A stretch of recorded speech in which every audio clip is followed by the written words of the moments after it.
नमस्कार। देखिए, जब हम 2026 के वर्ल्ड कप की बात करते हैं ना, तो ये सिर्फ एक फुटबॉल टूर्नामेंट नहीं है।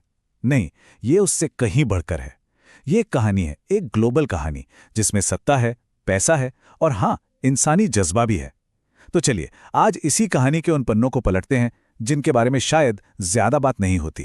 ये बातें सिर्फ कहने के लिए नहीं है ना? ये वो एहसास है, वो जादू है, जो हर 4 साल में पूरी दुनिया को एक धागे में पिरो देता है। यही तो फुटबॉल की असली ताकत है। और 2026 में ये ताकत अपने अब तक के सबसे बड़े रूप में हमारे सामने आने वाली है। तो कहानी शुरू करते हैं इसकी पहली और सबसे ऑब्वियस परत से। 2026 का वर्ल्ड कप इतिहास का सबसे बड़ा, सबसे ग्रैंड वर्ल्ड कप होने वाला है। पर क्यों? इसके पीछे कुछ बहुत बड़े कारण हैं। सबसे पहली बात, इतिहास में ऐसा पहली बार हो रहा है कि फुटबॉल का यह महाकुंभ कोई एक या दो देश नहीं बल्कि 3 देश मिलकर होस्ट कर रहे हैं। अमेरिका, कनाडा और मेक्सिको। यह अपने आप में ही एक बहुत बड़ा और नया एक्सपेरिमेंट है। और बात सिर्फ मेजबान देशों की नहीं है।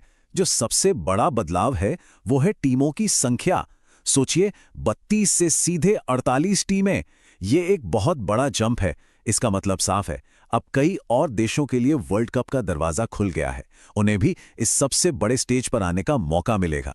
अब जाहिर सी बात है, जब टीमें ज्यादा होंगी तो मैच भी ज्यादा होंगे। कुल 104 मैच खेले जाएंगे। मतलब ये अब तक का सबसे लंबा चलने वाला और सबसे बड़ा वर्ल्ड कप होगा। तो सवाल ये उठता है कि अचानक इतना बड़ा एक्सपेंशन क्यों? देखिए, ये फीफा की एक बहुत सोची समझी ग्लोबल स्ट्रैटेजी है। एक तरफ तो ये अच्छा है कि छोटे देशों को मौका मिलेगा, पर सिक्के का दूसरा पहलू भी है। ये उत्तरी अमेरिका जैसे बड़े कमर्शियल मार्केट्स में फुटबॉल को और भी मजबूत करने की एक कोशिश है। और सीधी सी बात है, ज्यादा टीमें, ज्यादा मैच, मतलब फुटबॉल के अरबों डॉलर के बिजनेस को एक अलग ही लेवल पर ले जाना। लेकिन जैसा कि मैंने शुरू में कहा था, ये कहानी सिर्फ फुटबॉल की नहीं है। अब हम उस दुनिया में चलते हैं जहां खेल, पॉलिटिक्स और पैसा सब एक साथ मिल जाते हैं। यहां जो दिख रहा है वो बहुत ही दिलचस्प है।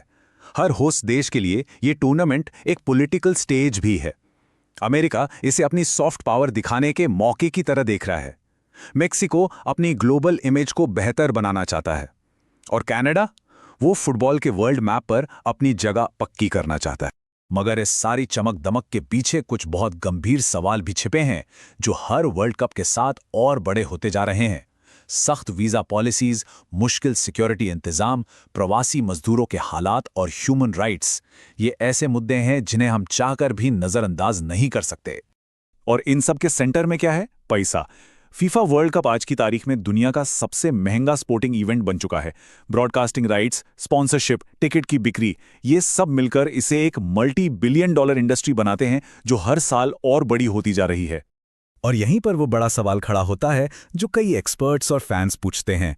क्या इस खेल का कमर्शियलाइजेशन इतना ज्यादा हो गया है कि अब पैसा खुद खेल से ज्यादा जरूरी लगने लगा है?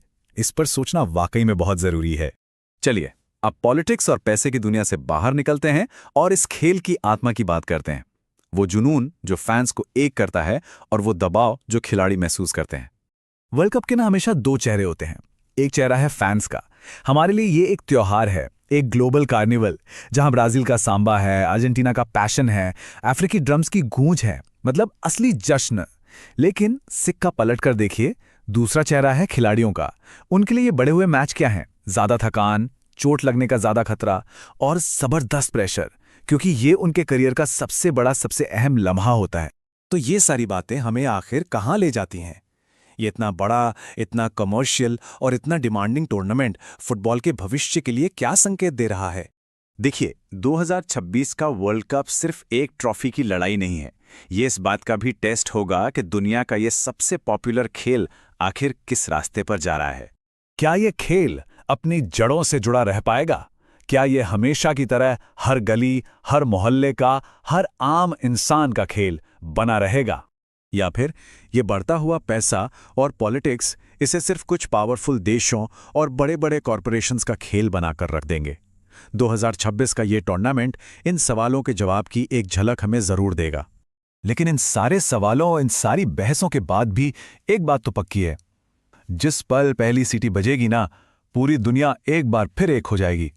क्योंकि आखिर में सारी पॉलिटिक्स और सारे पैसे से कहीं ऊपर फुटबॉल सिर्फ एक खेल नहीं है। ये एक इमोशन है, एक भावना जो हम सबको जोड़ती है।